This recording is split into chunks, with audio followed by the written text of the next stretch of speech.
মানুষ কিন্তু রুখে দাঁড়াতে শিখেছে। ওই আমার এক সহকর্মী বলতেন যে সন্তান মারা গেছে, সেই জন্য তার সান্ত্বনা দিতে গিয়ে বলছে যে বাবা কাঁদছো কেন, সবারই তো একদিন যেতে লাগবে।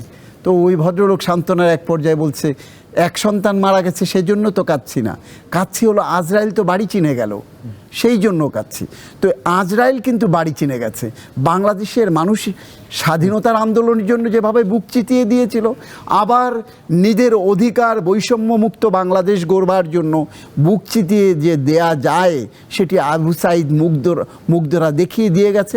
আগামীর বাংলাদেশ কিন্তু নির্ভয়ের বাংলাদেশ।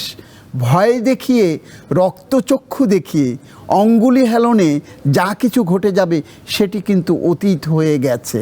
মানুষ কিন্তু রুখে দাঁড়াতে শিখেছে। ওই আমার এক সহকর্মী বলতেন যে সন্তান মারা গেছে, সেই জন্য তার সান্ত্বনা দিতে গিয়ে বলছে যে বাবা কাঁদছো কেন, সবারই তো একদিন যেতে লাগবে।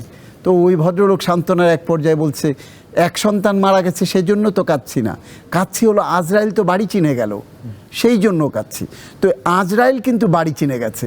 বাংলাদেশের মানুষ স্বাধীনতার আন্দোলনের জন্য যেভাবে বুক চিতিয়ে দিয়েছিল, আবার নিজের অধিকার বৈষম্যমুক্ত বাংলাদেশ গড়বার জন্য বুক চিতিয়ে যে দেয়া যায় সেটি আবু সাইদ মুগ্ধরা দেখিয়ে দিয়ে গেছে, এবং বাংলাদেশ কিন্তু সেই পথে আগামীতেও হাঁটবে। তবে তার মানে এইটা যাতে না হয়, এই যে মব সন্ত্রাস, কথায় কথায় ট্যাগ লাগিয়ে দেয়া, যাকে তাকে যে কোনো জায়গায় মামলা হামলা এবং এই যে হুমকি ধামকি ধরে যার যে অন্যায় দাবি, এই অন্তর্বর্তীকালীন সরকারে আপনি দেখেন কিভাবে একটি সরকারকে অকার্যকর করে ফেলতে হয়, সেটির এক্সাম্পল কিন্তু আমরা দেখেছি।